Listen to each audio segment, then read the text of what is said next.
10, 9, 8. The deep voice lulled Dr. Ann Jamison out of the darkness that surrounded her subconscious. 7, 6, 5, 4, 3, 2, 1. Come back to me, Anne. Her green eyes fluttered rapidly as she attempted to focus on her stark white surroundings that were layered with a post-hypnotic haze. How do you feel, Anne? Dr. David Lindsay asked, perched across from her in his leather chair.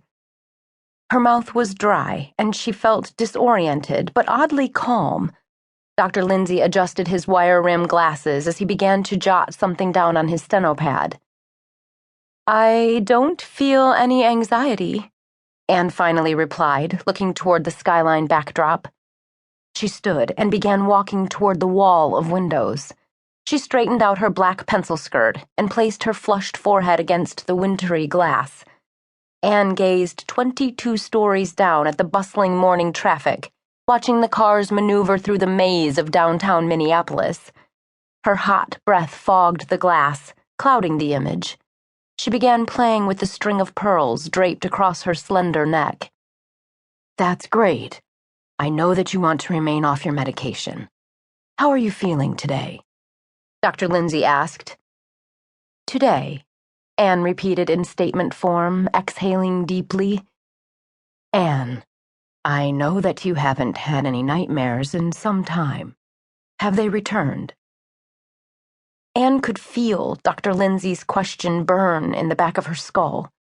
She left the pearls alone and turned back to him. His salt and pepper hair reflected the harsh fluorescence that beamed above them. He reminded Anne of her psych professor in college. No, I haven't had any nightmares since. Her long blonde strands had become entangled in the necklace. Wincing, she pulled the knotted piece free. Since Adam. You must be quite ecstatic about your recent engagement, Dr. Lindsay said, smiling.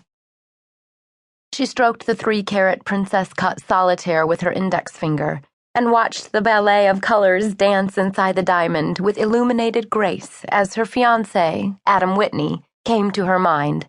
Warmth radiated throughout her body. I'm quite happy indeed, Dr. Lindsay, though I do at times feel that uneasiness, that lack of closure. Anne felt the emotions rising just below the surface of her flushed skin. You must remove yourself from that liability. Carter led a reckless lifestyle. He was obsessed with proving to people that he was more than just his father's son.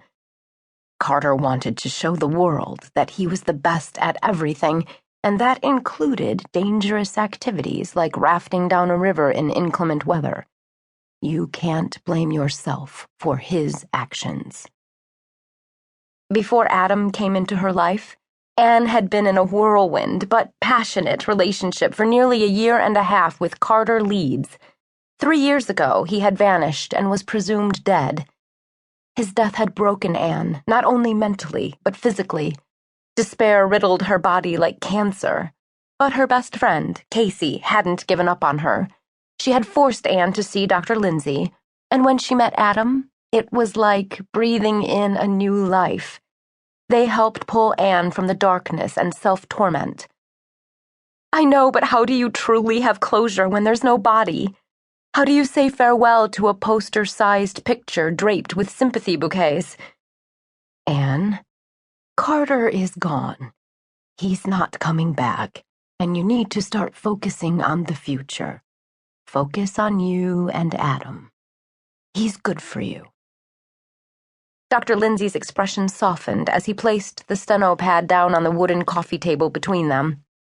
Anne glanced at her watch. I need to cut our session short today. I have a full patient load. She stood up, smoothed out her maroon cardigan, and reached for her black purse. She picked up her trench coat, draping it over her arm. Dr. Lindsay walked over to Anne. Maybe you should take the day. Anne raised her hand in protest. Absolutely not. I'm a big girl, and these children need help. I can handle it.